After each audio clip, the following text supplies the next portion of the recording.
Jangan tanyakan apa yang dapat negaramu lakukan untukmu. Tanyakanlah apa yang dapat kamu lakukan untuk negaramu. Itulah perkataan terkenal dari mantan Presiden Amerika Serikat John F. Kennedy. Kalau kata Yosua dalam bahasa kita sendiri, jangan tanyakan apa yang dapat Allahmu lakukan untukmu. Tanyakanlah apa yang dapat kamu lakukan untuk Allahmu. Benarkah demikian? Mari ikuti pelajaran ke-12 kuartal keempat tahun 2025 dengan topik Tuhan itu setia.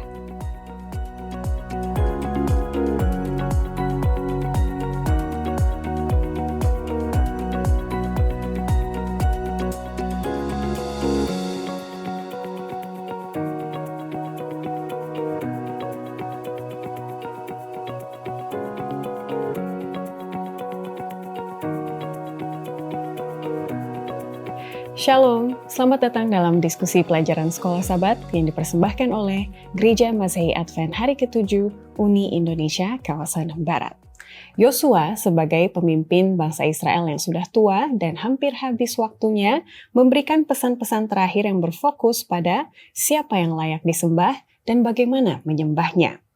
Ini menjadi amaran bagi bangsa Israel untuk tetap setia karena Tuhan itu setia yang sudah menerima dan memberkati bangsa Israel selama ini. Jadi saya juga ingin mengambil kesempatan untuk menghargai kesetiaan dari saudara-saudara sekalian dalam mempelajari firman Tuhan. Saya ingin mengucapkan selamat datang dan selamat datang kembali bagi nama-nama berikut ini. Seger Haryanto, Nus Malioy, Letus Tarung Anggraha, Gita Putriana, Yana Bisai, dan Stanley Masalin. Terima kasih untuk partisipasi Anda dalam kolom komen dari video-video yang lalu dari pelajaran Sekolah Sabat ini. Dan komen-komen yang menarik saya akan bacakan dari Kevin Belaong yang mengatakan, "Puji Tuhan, terima kasih atas diskusi yang sangat mudah dimengerti bagi saya. Apalagi kaum muda yang sedikit tersindir oleh pendeta Sinaga tentang alasan untuk tidak mempelajari bagian sejarah atau tipologi dalam Alkitab." Saya justru puji Tuhan karena berarti relevan dan semoga itu menjadi berkat dan juga amaran kalau memang ada yang bisa kita improve demi kerohanian kita. Berikutnya dari Markus Ridi mengatakan, "Puji Tuhan, diskusi Sekolah Sabat yang begitu mudah kami mengerti." Beliau datang dari Manokwari, Papua Barat. Dan banyak juga dari jemaat saya dengar bahwa konsep tipologi yang biasanya sulit dimengerti, akhirnya bisa dimengerti lebih baik lagi melalui video ini. Puji Tuhan. Berikutnya dari Nova Rantung menuliskan, "Terima kasih untuk diskusi Sekolah Sabat yang begitu bagus." Dengan nada yang sama, Antoneta F. Atomo menuliskan, "Terima kasih, Sekolah Sabat sangat bermanfaat." Dari Purnomo Sitohang, "Shalom, sangat memberkati keterangan dari penjelasannya, dapat mempermudah untuk diskusi di kelas kita setiap Sabat. Amin." Carlota Kaparang mengatakan, "Biarlah firman Tuhan ini terpancar ke seluruhnya dan ke hati semua orang di dunia. Amin, mulia sekali harapan ini." Dari Cirebon, Manalu, Washington menuliskan, "Secara pribadi yang bukan dari teologia dapat mengerti akan firman Tuhan ini." Dan terakhir dari Paulus Lena, "Firman Allah berkorelasi dengan pekerjaan-pekerjaan atau peristiwa-peristiwa yang dilakukan oleh para nabi dan para rasul. Terlebih lagi, perbuatan-perbuatan atau mujizat-mujizat yang dilakukan Tuhan Yesus. Alkitab adalah ajaran fakta." Amin. Mari kita terhubung melalui media sosial dari Gereja Advent Indonesia Barat dan juga WhatsApp untuk pelayanan doa dan pembelajaran Alkitab secara pribadi. Telah hadir di studio Uni Indonesia Kawasan Barat, dua narasumber kita, ada Pendeta Leonard Mamentu sebagai Direktur Rumah Tangga dan Pelayanan Anak-anak Uni Indonesia Kawasan Barat, dan juga Pendeta Gute Mahaedi, Direktur Kesehatan Conference Jakarta. Selamat datang Pendeta, apa kabar? Halo Ivy, puji Tuhan. Puji Tuhan, baik. Sudah lama Pendeta Leo tidak mampir. Sudah lama ya. Padahal tetangga ya. Padahal tetangga, dan akhirnya muncul lagi. Ya. Kita sudah ada di pelajaran ke-12, Pendeta. Ya. Kalau boleh saya lihat, pelajaran 12 dan 13 lebih seperti menyimpulkan, karena kita sudah di Yosua 21, 22, 23, 24. Sudah mau terakhir gitu ya.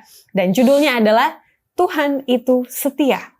Tapi kalau dalam kesulitan, agak sulit juga melihat di mana kesetiaan Tuhan kalau kita mengharapkan sesuatu, tapi belum ada tanda-tanda apa yang diharapkan itu terjadi. Nah, biasanya dalam situasi seperti itu, apa yang pendeta lakukan? Apa yang coba diingat, dipikirkan supaya iman ini tetap teguh begitu? Saya boleh mulai dari pendeta Gute terlebih dahulu.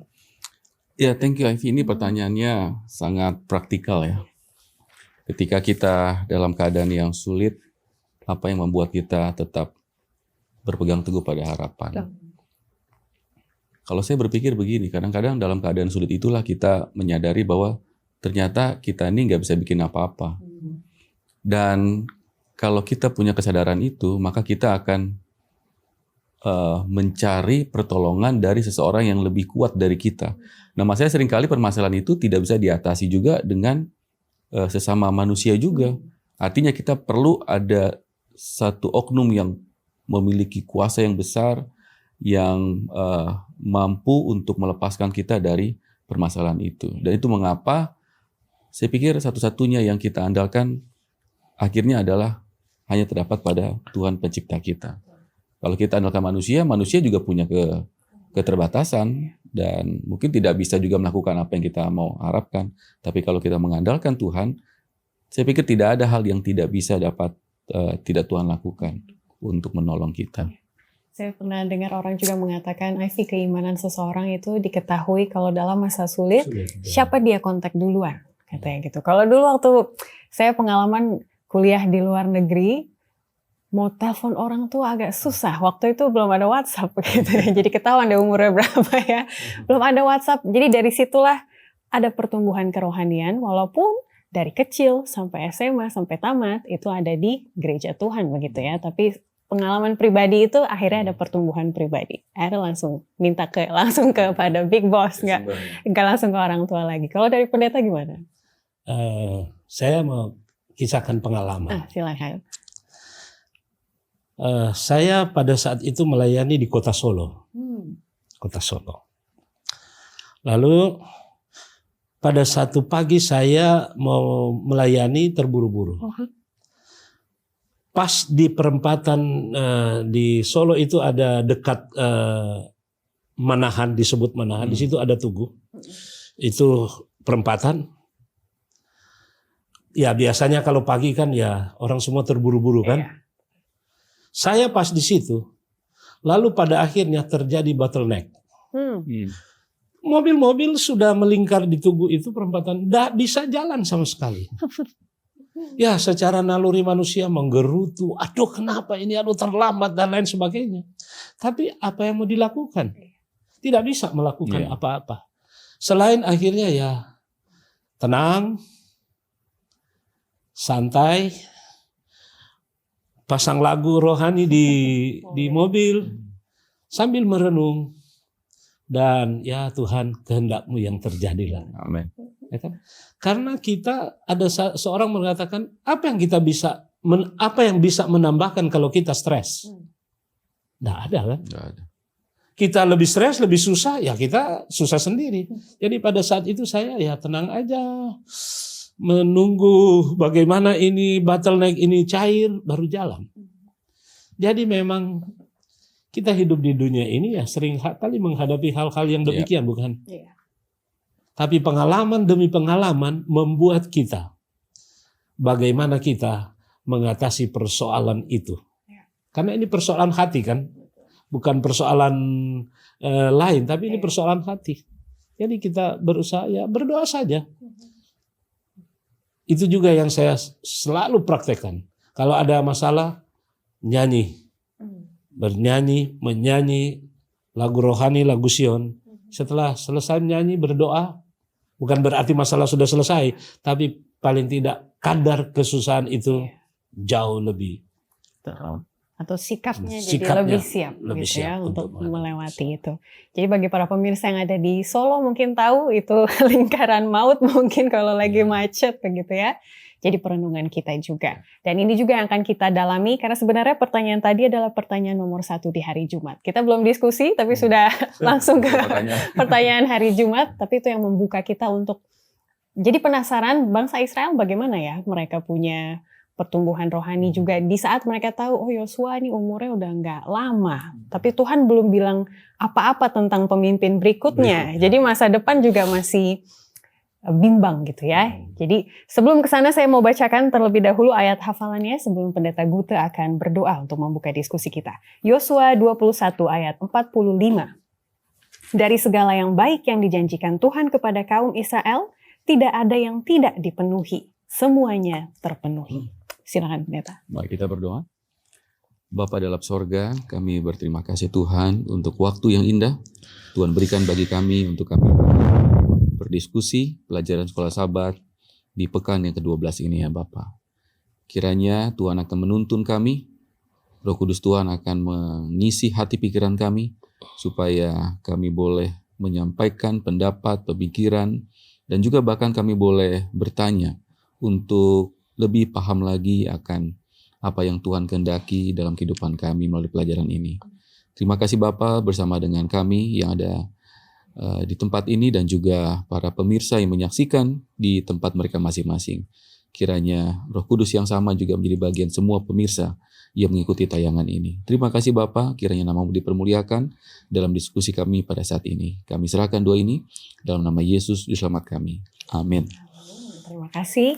Ayat tadi sangat indah dan saya mau ambil inspirasinya, semua terpenuhi termasuk usaha kita untuk menjawab pertanyaan-pertanyaan dari pemirsa. Semoga semuanya kami jawab selama kuartal ini. Saya mau arahkan 2 pertanyaan pertama kepada Pendeta Leo terlebih dahulu. Kalau saya boleh ambil, ini temanya mengenai kasih karunia. Yang satu dari Bapak Manalu Washington menanyakan mengenai surga. Kalau surga itu adalah pemberian anugerah, kenapa pada akhirnya tidak semua orang akan masuk ke surga? Itu pertanyaan pertama.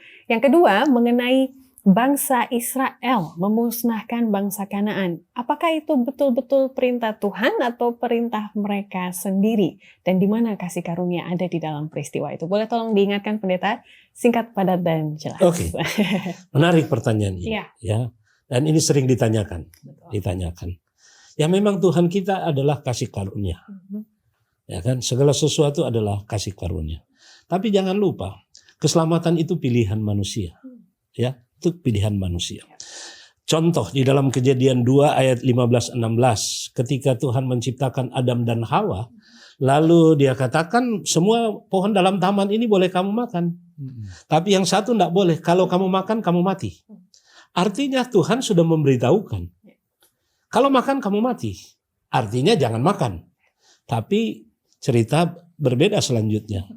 Hawa makan, Adam dan makan. Konsekuensinya ada bukan? Konsekuensinya ada. Nah demikian juga bahwa kalau saya mau kasih gambaran, andaikan ada seorang jatuh di sumur yang ia tidak bisa naik sendiri menyelamatkan diri, lalu hanya berteriak, yang dia lakukan tolong, tolong. Lalu orang datang, ada usaha dilakukan, mungkin tali diturunkan, tangga itu diturunkan, tapi dia tidak mau pegang tali, tidak mau naik di tangga itu, hanya berteriak tolong, apakah dia bisa diselamatkan? Nah itu pilihan. Ya harus memegang. Demikian juga dengan kita. Contoh-contoh di Alkitab sudah diberitahukan. Ya sudah diberitahukan. Kalau kita sorga, kan Tuhan sudah beritahukan. Di mana sorga itu? Akan datang. Akan datang. Di petala langit yang ketiga Alkitab katakan kan. Di mana Allah berada. Tapi neraka sudah disebutkan di mana neraka? Ya, di mana neraka? Tidak ada, di mana kan? Walaupun ada orang katakan kalau bertengkar suami istri kayak di neraka saja rumah kita ini kan, ya kan? Tapi pertanyaan, kenapa pada akhirnya ada neraka? Karena ada orang yang memilih untuk masuk neraka. Artinya tidak mau menghargai kasih karunia Tuhan. Jadi kalau tidak masuk neraka, tidak masuk surga, bukan kita salahkan siapa-siapa. Tanyakanlah diri kita, persalahkanlah diri kita, walaupun menyesal kemudian tidak ada gunanya. Karena itu ending dari kehidupan manusia. Itu juga yang menjadi nasib akhir daripada bangsa Kanaan. Karena pilihan sudah diberikan, waktu panjang sekali sudah diberikan untuk bertobat, tetapi mereka tidak mau. Makanya Israel datang. Jadi di satu sisi mau mengambil kembali tanahnya, di satu sisi menjadi penghakiman Allah bagi mereka. Baik, terima kasih sekali. Saya ke Pendeta Gute, ada 2 pertanyaan dari Anastasia dan juga Manalu Washington. Ini terinspirasi dari kasus Akan gitu ya. Kalau Bapak Manalu Washington mengatakan, kenapa Allah marah kepada Akan yang mengambil barang-barang khusus Padahal barang khusus tersebut adalah barang jarahan. Kenapa disebut khusus? Itu yang pertama. Lalu yang kedua, implikasinya tahun Yobel, salah satunya untuk mencegah konsumerisme. Berarti apakah itu berarti kita tidak boleh sama sekali membeli, memakai barang-barang yang mewah? Ataupun di sini disebut mobil, pakaian, perabotan rumah, dan lain-lain. Silakan tanggapannya, Pendeta. Ya, memang kalau dari peristiwa Akan ini, kita bisa melihat dari banyak sisi. Salah satunya sisi yang kita bisa lihat adalah kenapa Tuhan mengasingkan barang-barang jarahan menjadi hal yang kudus. Itu kan sisi yang bisa dilihat juga ya, walaupun kita bisa diskusi dari banyak sisi. Tapi ini menarik juga, berarti memang pertanyaan ini datang dari satu pemikiran yang sangat penting ini untuk kita diskusikan pada saat ini. Tapi kita perlu ingat bahwa dalam segala situasi yang terjadi, secara spesifik ini perjalanan Israel menuju Kanaan, atau tepatnya mereka sudah di Kanaan. Nah, ada peristiwa-peristiwa memang itu bagian dari misi yang Allah sudah rancang untuk dilakukan oleh bangsa Israel. Termasuk juga ketika mereka harus mengalahkan bangsa Kanaan dan menjara barang-barang mereka. Nah, yang menarik di sini adalah di antara barang-barang jarahan ini ada yang Allah memang berikan perintah secara spesifik, ini kudus. Tidak boleh digunakan karena ini adalah harus diasingkan bagi Tuhan. Nah, prinsipnya adalah ini kita tidak sedang bicara soal itu barang sah atau enggak. Itu bukan lagi area kita. Tapi area yang sedang disampaikan Tuhan untuk kita pahami adalah apa yang Tuhan sudah asingkan, maka itu tidak boleh disentuh oleh siapapun. Nah, ini bukannya bicara soal barang yang dijarah oleh Israel, tapi ini juga dalam konteks kita hari ini adalah perpuluhan misalnya. Perpuluhan itu kan sudah diasingkan, dikuduskan menjadi milik Allah. Jadi kita tidak bisa lagi menyentuh apa yang sudah menjadi bagian Allah. Nah, contohnya misalnya dalam peristiwa Akan ini, Akan mencoba untuk mengambil yang sudah dikuduskan, yang sudah dinyatakan oleh Allah sendiri, ini adalah miliknya. Nah, ini pelajaran penting bukan hanya bagi Akan, tapi bagi bangsa Israel secara bangsa. Kesalahan Akan ini bukan sekedar dia mengambil, tetapi ini juga menunjukkan sifat keserakahan, kemudian menentang perintah Allah, dan ini saya pikir yang paling krusial ini menentang Allah ya. Dan kalau Allah tidak melakukan sesuatu untuk hal ini, maka ini akan menjadi pola bagi yang lain. Nah, itu sebabnya ini menjadi hal yang sangat penting untuk Allah bertindak dan bersikap terhadap pelanggaran Akan. Dan yang kedua mengenai implikasi tahun Yobel untuk dunia sekarang artinya apa, Pendeta? Iya, kalau tadi saya dengar pertanyaannya seakan-akan, oh kalau gitu orang Kristen nggak boleh hidup mewah karena prinsip Yobel ini. Saya pikir enggak ya, kita tidak. Justru kita harus diberkati supaya menjadi berkat. Tapi yang jadi masalah adalah jangan ketika kita diberkati kemudian kita menampilkan berkat itu lebih besar daripada sang pemberi berkatnya. Artinya saya mau katakan begini, orang Kristen harus diberkati, tapi kita tetap harus menunjukkan bahwa berkat itu adalah datang dari Tuhan dan kita dipercayakan untuk mengelola. Itu sebabnya dalam segala kelimpahan kita, prinsip penata layanan itu harus tetap ada dalam setiap pikiran orang Kristen. Kalau itu dalam pikiran kita, bahwa kita hanya dipercayakan menjadi penata layan bagi harta milik Tuhan, maka saya pikir nggak ada hal yang kita mau sombongkan. Nah, prinsip Yobel pun mengingatkan kita sebenarnya bahwa ketika mereka hidup dalam kelimpahan di negeri Kanaan, mereka juga harus sadar bahwa ini bukan punya mereka, bukan usaha mereka, tapi milik Tuhan. Dan Tuhan juga mengingatkan mereka bahwa di balik kelimpahan ada juga orang berkekurangan. Itu sebabnya mereka juga harus memiliki rasa bukan hanya empati, tapi juga simpati terhadap mereka yang hidupnya kurang beruntung. Dan inilah mengapa prinsip Yobel ini mengajarkan kita untuk kita selalu hidup rendah hati, sederhana, dan memperhatikan sesama. Karena prinsip penata layanan tidak pernah memperkaya diri sendiri, tetapi mengembalikannya kepada Tuhan dan juga menjadi berkat bagi orang lain. Begitu ya. Betul. Jadi triangle itu harus tetap dijaga, bukan cuma kita saja. Oke, terima kasih sekali. Kami masih tunggu pertanyaan-pertanyaan berikutnya. Silakan dicantumkan. Kami akan tanggapi di kesempatan mendatang. Kali ini kita akan masuk ke pelajaran kita. Kembali lagi, judulnya adalah Tuhan itu setia. di pidato terakhir dari Yosua. Ada beberapa pesan-pesan yang dia sampaikan. Dan kalau boleh pendeta Mamento simpulkan perjalanan bangsa Israel itu dan juga pidatonya, apa sih intinya yang Yosua sampaikan dan kenapa penekanannya di situ? Ini dari sisi Tuhan ya. Betul. Dari sisi Tuhan. Karena kalau kita lihat pelajaran sekolah Sabat ini bahwa semua itu yang terjadi karena Tuhan. Karena Tuhan. Jadi bisa kita katakan dengan dua kata. Kasih karunia. Amin. Ya. Kasih karunia Tuhan. Itu ditulis dalam pelajaran sekolah Sabat kita Efesus pasal 2 ayat 8 dan 9. Ya kan? Mungkin saya bacakan karena itu ditulis dalam pelajaran sekolah Sabat. Disebutkan begini. Sebab karena kasih karunia kamu diselamatkan oleh iman, itu bukan hasil usahamu, tetapi pemberian Allah. Itu bukan hasil pekerjaanmu. Jangan ada orang yang memegahkan diri. Keselamatan ataupun segala sesuatu itu oleh karena kemurahan Tuhan di dalam kehidupan kita. Karena mengapa? Saya membaca Alkitab atau di dalam pelajaran sekolah Sabat juga disebutkan. Kalaupun kita tidak setia, Allah tetap setia. Pelajaran sekolah Sabat kita kan. Allah tetap setia. Karena Allah tidak dapat mengingkari dirinya sendiri. Allah tidak pernah berubah dulu, sekarang, yang akan datang. Apa yang ia sudah katakan, ia tepati seperti ayat tema kita. Semuanya terpenuhi.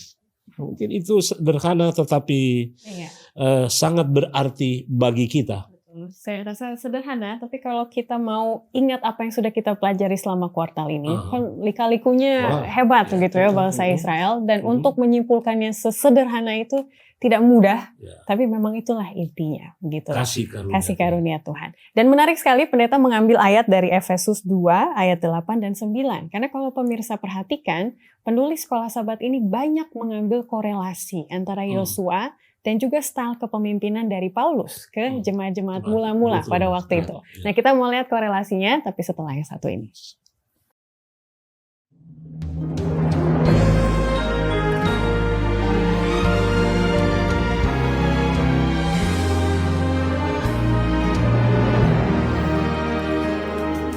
Kita terpanggil untuk beritakan hanya Yesus jalan, rendahkan hati, lakukan tugas.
Kalau para pemirsa masih ingat, pelajaran pekan lalu kita belajar tipe dan antitipe. Ya. Apa yang diteladankan di perjanjian baru, perjanjian lama, itu diulang kembali konsepnya di perjanjian baru dan masih applicable dan relevan bagi kita sekarang.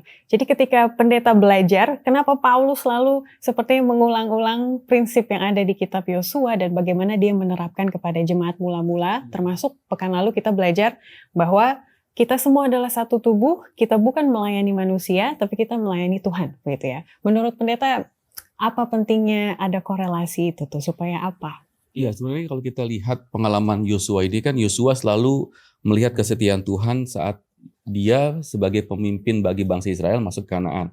Nah, ini kan konsep yang sama juga terjadi pada Paulus. Walaupun dia tidak menjadi pemimpin bangsa Israel sebagai seperti Yosua, tapi dia juga punya pengalaman bagaimana dia merasakan kesetiaan Tuhan ketika dia melakukan pelayanannya dan dalam keselamatan pribadinya dia. Jadi pengalaman inilah kemudian yang dia tawarkan juga untuk menjadi bagian dari jemaat-jemaat yang mula-mula itu. Nah, kalau kita perhatikan, paling tidak ada beberapa hal yang kita bisa lihat bagaimana Paulus kemudian membagikan pengalaman personalnya dia terhadap kesetiaan Tuhan kepada jemaat. Misalnya ketika dia berbicara mengenai keselamatan adalah karena anugerah bagi jemaat yang mula-mula ini. Ini kan sebenarnya refleksi dari pribadinya dia. Kemudian dia bilang kepada jemaatnya, mau juga rasakan yang saya rasakan, inilah kasih karunia itu. Kemudian yang kedua, misalnya dia tetap setia untuk melakukan pekerjaan yang Tuhan percayakan karena dia tahu Tuhan adalah setia. Bayangkan ya, Paulus itu dia betul-betul totalitas ketika dia menjadi orang Kristen. Dia bukan hanya sekedar Kristen identitas, tapi dia Kristen totalitas. Artinya dia mau serahkan apapun yang dia punya, bahkan nyawanya pun dia mau serahkan karena imannya kepada kekristenan sebagai pengikut Kristus. Nah, pengalaman inilah yang dia juga tawarkan kepada jemaat mula-mula. Saya mau bikin apa aja, karena saya tahu Tuhan yang saya sembah itu Tuhan yang setia. Yang ketiga, ini yang bagian ketiga yang juga penting. Paulus memiliki konsep melayani seperti untuk Tuhan. Ya.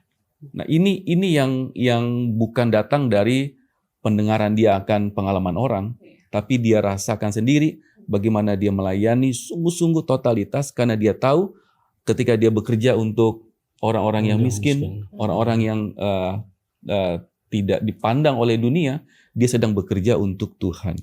Kenapa dia melakukan itu? Karena dia tahu Tuhan setia, bahkan bagi dia yang harusnya binasa karena dosa yang dia lakukan, tapi Tuhan mengangkat dia untuk menjadi umat yang diselamatkan. Inilah saya pikir kenapa terjadi seakan-akan ada pola yang sama, karena memang konsepnya sama, bahwa Tuhan yang sama disembah Yosua, Tuhan yang sama juga adalah yang setia yang disembah oleh Paulus. Itu sudah menjawab pertanyaan hari Minggu di bagian bawah. Bagaimana kesetiaan Allah dalam menepati janji-janjinya di masa lalu, itu akhirnya membuat kita yakin bahwa di masa depan janji-janji tersebut tidak akan gagal. Karena kalau saya ingat, Paulus kan juga seorang tokoh agama. Dia belajar kitab-kitab suci, termasuk tulisan Yosua dan Musa. Begitu. Jadi dia tahu ceritanya. Dan juga kalau mengingat, dulu ada musuh dari dalam, yaitu Akan itu sendiri. Dan saya tahu di awal pelayanan Paulus, dia sempat dicurigai oleh murid-murid, rasul-rasul gitu kan. Ini dia ngajarnya benar atau apa gitu. Jadi itu semua dia alami, jadi pemahamannya lebih pas lagi gitu ya. Dan implikasinya buat kita sekarang juga kita bisa dapatkan dari cerita Paulus. Nah, bukan berarti karena semuanya ini adalah kasih karunia, jadi seperti ilustrasi pendeta tadi, Israel cuma duduk-duduk manis begitu ya. Tidak. Tapi ada perannya juga, terutama dalam hal apa. Dan ini dalam pesan terakhir Yosua tetap mau ingatkan, kalian perannya jangan kalian lupa ya, karena kalian ada dalam perjanjian. Kita maksudnya, kita ada dalam perjanjian dengan Tuhan. Jangan lupa bagian kalian. Apa itu pendeta? Kalau kita lihat tulisan Yosua, ya kan, mulai dari pasal 22 tadi ya, 22, 23 nanti sabat depan 24. Walaupun mereka sudah mengalahkan bangsa-bangsa, sudah menempati, tapi masih ada yang belum. Belum seluruhnya. Tuhan katakan melalui Yosua itu harus diselesaikan. Misi belum selesai. Artinya begini, untuk mendapatkan keamanan yang permanen, mereka harus selesaikan itu. Ya kan bangsa-bangsa yang ada di sekitar yang belum ditaklukkan harus dilakukan untuk benar-benar menikmati kedamaian di tanah yang sudah dijanjikan itu. Ya kan? Karena kan ya kita lihat pelajaran-pelajaran sebelumnya kan Yosua yang memimpin peperangan itu kan. Betul. Ya kan? Dia juga untuk mendapatkan yang dijanjikan Tuhan melalui Musa bagiannya, dia juga harus lakukan itu untuk mendapatkan itu. Nah, kalau kita tarik untuk aplikasi bagi kita untuk mendapatkan keselamatan itu, memang tadi saya katakan itu adalah kasih karunia. Jangan ada orang yang membanggakan diri, menyombongkan diri, seolah-olah ada usaha. Nah, di sini kalau kita lihat dalam pelajaran ini tidak mengajarkan keselamatan oleh usaha, ya, karena semuanya itu adalah pemberian Tuhan kan.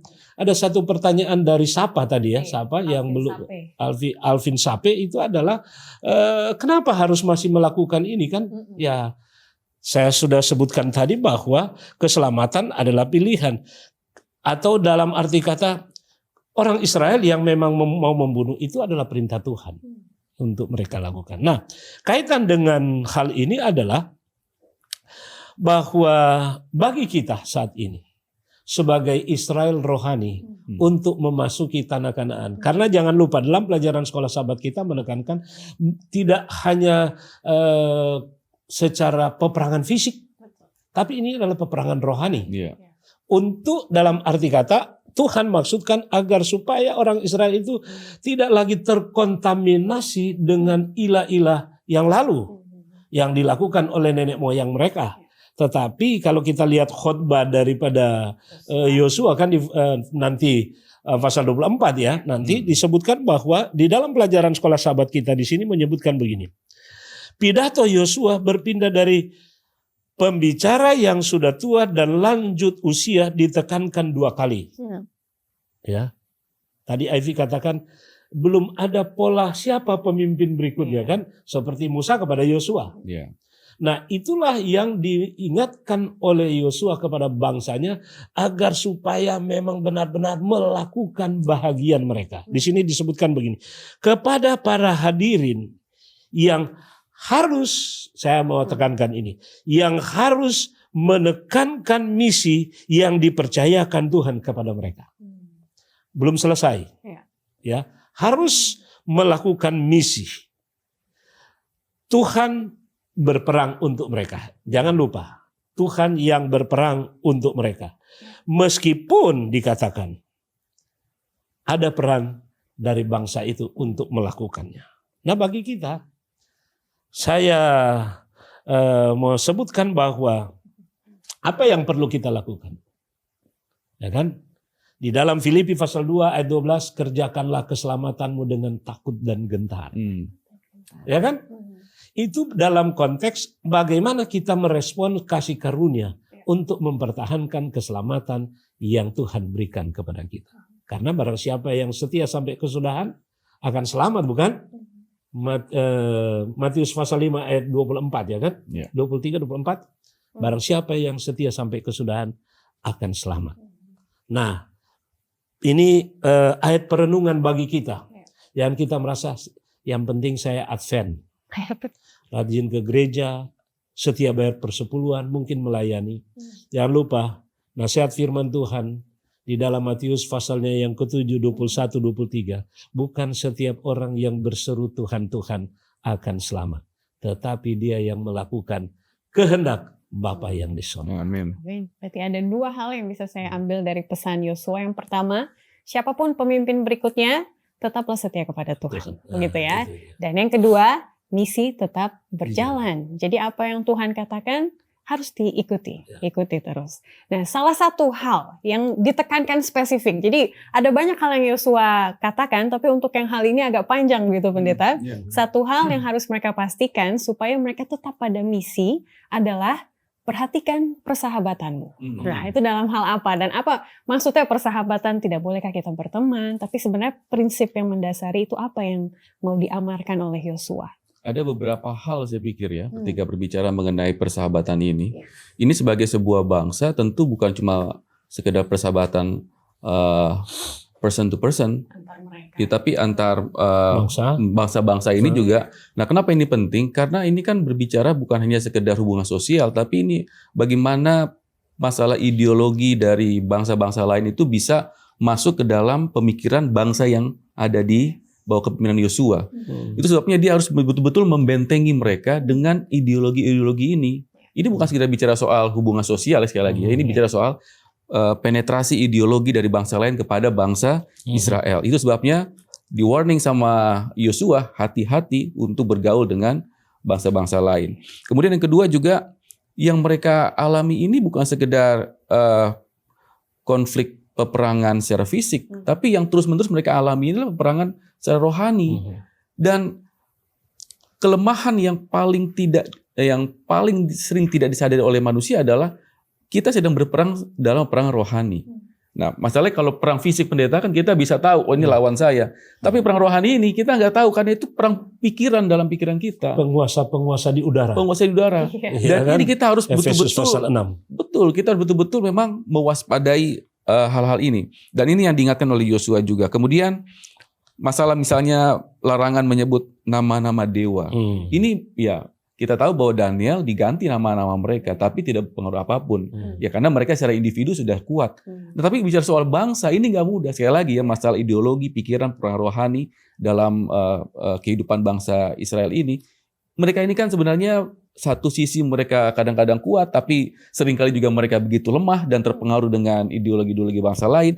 Makanya Yosua ingatkan, hati-hati untuk menggunakan nama-nama dewa di tengah-tengah bangsa ini. Kenapa? Karena ini bukan hanya bicara soal nama dewa, tapi ini juga berbicara soal masalah kehadiran Allah di tengah-tengah bangsa mereka. Dan yang terakhir, soal kawin. Kawin campuran ya.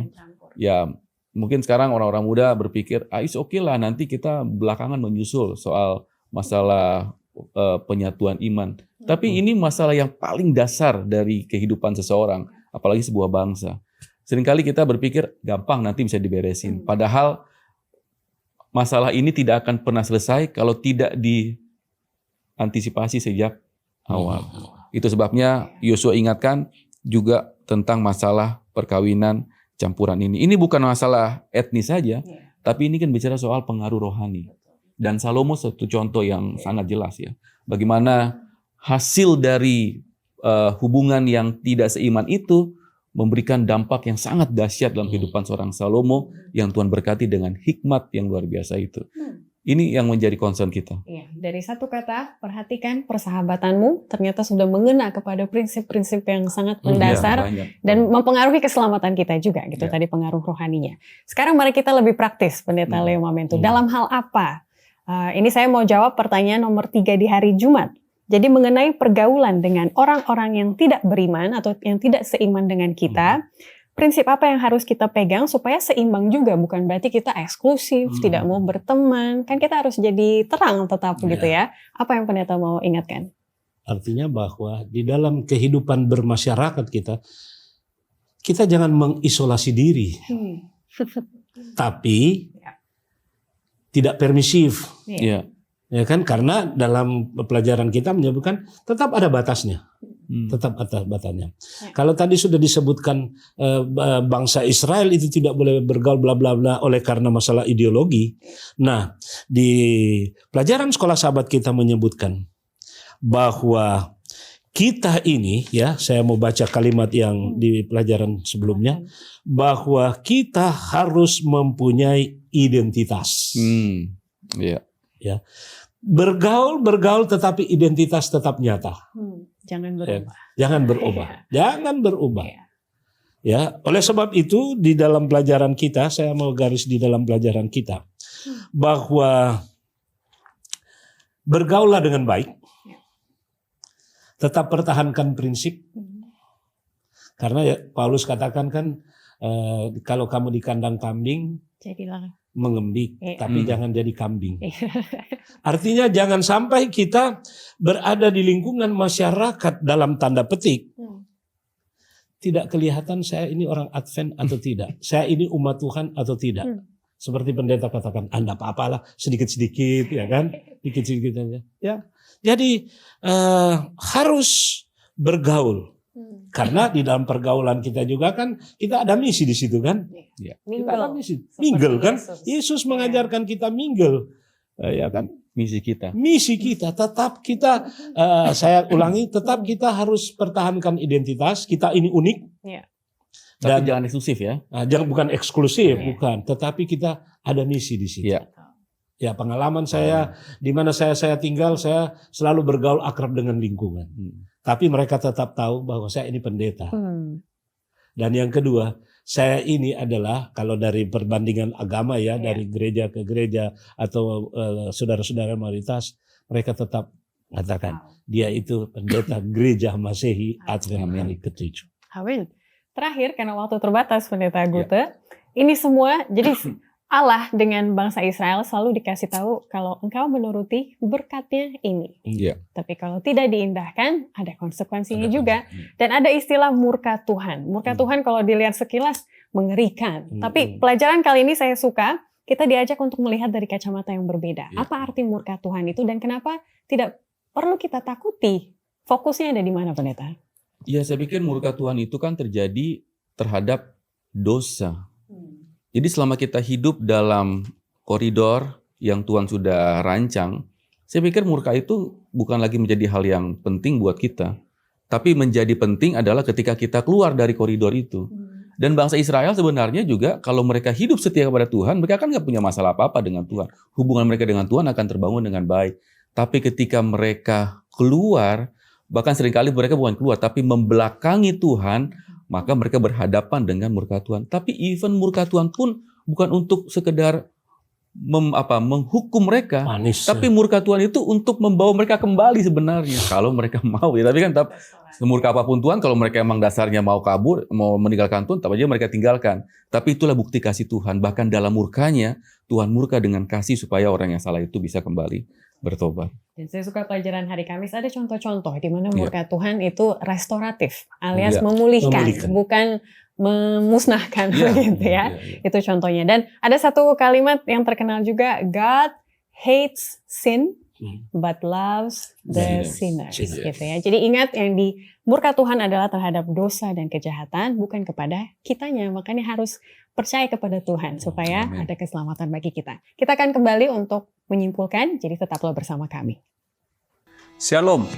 Dalam rangka mendukung tahun penginjilan 2025 Harvest 2025, saya mengajak para pelayan-pelayan yang berdedikasi untuk menolong pelayanan orang-orang muda, kakak-kakak pembina, para penggiat-penggiat pelayanan orang muda, adik-adik Pathfinder, adik-adik Adventurer, dan semua yang tergabung di dalam pelayanan pemuda Advent seluruh Uni Indonesia kawasan Barat, untuk kita juga boleh mendukung dan terlibat menyukseskan tahun penginjilan 2025. Apa yang kita bisa dapat laksanakan?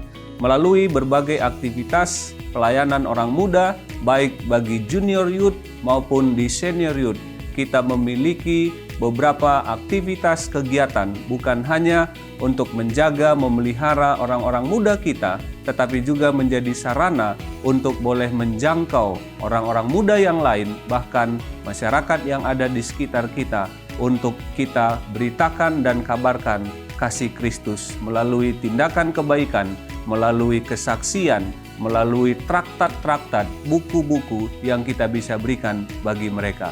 Mari sekali lagi saya mengundang semua sahabat orang muda, para penggiat-penggiat pelayanan orang muda, adik-adik Pathfinder, adik-adik Adventurer, kita terlibat sesuai dengan kapasitas kita masing-masing untuk menyukseskan tahun penginjilan Harvest 2025. Tuhan memberkati. Tuhan itu setia. Makanya Yosua mengajak bangsa Israel dan juga kita untuk setia juga. Tetapi melihat pertanyaan nomor 4 di hari Jumat, tentu ada rintangan-rintangan yang mempengaruhi kita mencapai level tersebut. Jadi apa ajakan dan juga kesimpulan dari pendeta supaya kita ada kemenangan rohani? Karena ini kan peperangan selalu implikasinya adalah rohani, begitu ya. Saya mulai dari pendeta Leo terlebih dahulu. Ketika mengikuti pelajaran Lead Lab terakhir tentang kepemimpinan itu, kalau ada persoalan, kita mau tanya kemana-mana, sebenarnya persoalannya ada di dalam diri kita sendiri. Masalahnya ada di dalam diri kita sendiri. Jadi rintangan sebenarnya ada di dalam hati kita. Ya.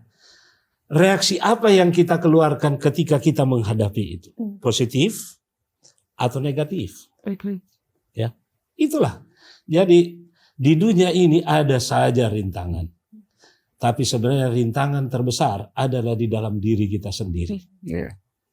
Bagaimana kita menghadapinya? Tadi saya katakan ke Evi sebelum kita mulai. Saya telah berdoa. Semoga Tuhan akan memenuhinya. Berdamai dengan diri sendiri. Dengan segala situasi yang ada. Berdamai dengan diri sendiri. Ketika saya doakan, kami keluarga doakan tadi malam. Lega pikirannya. Surrender all atas segala sesuatu yang kita hadapi. Pasti Tuhan akan memberikan yang terbaik. Amin. Coba kita ingat-ingat kasih karunia Tuhan dan bagaimana Tuhan sudah pimpin dari dulu. Ada kedamaian di dalam hati. Amin. Amin. Itu sangat relate. Dan bagaimana dengan Pendeta Gute sesama batch Lead Lab Kepemimpinan juga ini kan ya. Sudah terwakilkan. Betul. Tapi saya mau tambahkan aja silakan. kutipan dari buku The Life Sketches yang selalu diungkapkan. Bagus sekali. Apalagi di akhir tahun ya. Tahu ini apa? Kita tidak perlu khawatir hari esok kecuali kita melupakan pimpinan Tuhan di hari-hari yang sudah kita lewati di masa lalu. Jadi rintangan akan terus ada. Kita nggak pernah lepas namanya rintangan selama kita hidup di dunia berdosa. Tapi kita nggak perlu khawatir apa yang kita hadapi karena kita selalu lihat bagaimana Tuhan menolong kita. Dan Tuhan yang sama juga akan terus menolong kita melewati hari-hari di hadapan kita. Dan berbicara mengenai kepemimpinan dan juga bagaimana Tuhan menjaga gereja kita, pas juga didatangkan pendeta berdua ini karena tahun depan batonnya diserahkan kepada beliau. Tongkat estafet. Itu. Dia melanjutkan pelayanan dari pendeta Mamentu. Terima kasih pendeta. Baiklah, dan ini juga saya rasa dalam di jemaat sangat relevan juga bagaimana tahun depan, karena pelajaran pekan depan kita akan melihat lebih spesifik lagi bagaimana generasi yang senior akan terus menyemangati generasi yang muda supaya misinya itu tetap berjalan dalam kehidupan pribadi ataupun keluarga kita juga. Jadi untuk terakhir saya minta kesediaan Pendeta Leo untuk mendoakan para pemirsa untuk tetap setia karena Tuhan itu setia. Mari kita berdoa. Terpujilah namamu Bapa di sorga, oleh karena Engkau setia dan terus setia. Bapa di dalam kerajaan sorga, tolonglah kami yang tidak setia ini, agar kami lebih hari lebih setia kepadamu. Mempercayai janji-janji Tuhan itu pasti. Kami berdoa untuk para pemirsa ya Tuhan, memberkati mereka di dalam setiap pergumulan, tantangan kehidupan mereka. Mereka harus tetap percaya bahwa di balik semuanya itu, Tuhan menyediakan yang terbaik. Karena Tuhan yang lebih memahami hari esok kami ya Tuhan. Terima kasih untuk janjimu. Terima kasih untuk kasih-Mu. Karena kami telah berdoa hanya di dalam nama Yesus Tuhan dan Juru Selamat kami. Amin. Terima kasih untuk pelayanan dari Pendeta Leonard Mamentu dan juga Pendeta Gute Maha Edi. Kolaborasi dua hamba Tuhan dalam kapasitas kepemimpinan mereka yang berkelanjutan. Mari kita terhubung dengan media sosial Gereja Advent Indonesia Barat seperti yang tercantum dalam layar ini dan juga bagikan video ini untuk menjadi berkat bagi banyak orang. Sampai berjumpa pekan depan, mari kita akhiri tahun 2025 dengan teguh dan setia seperti Yosua. Tuhan memberkati.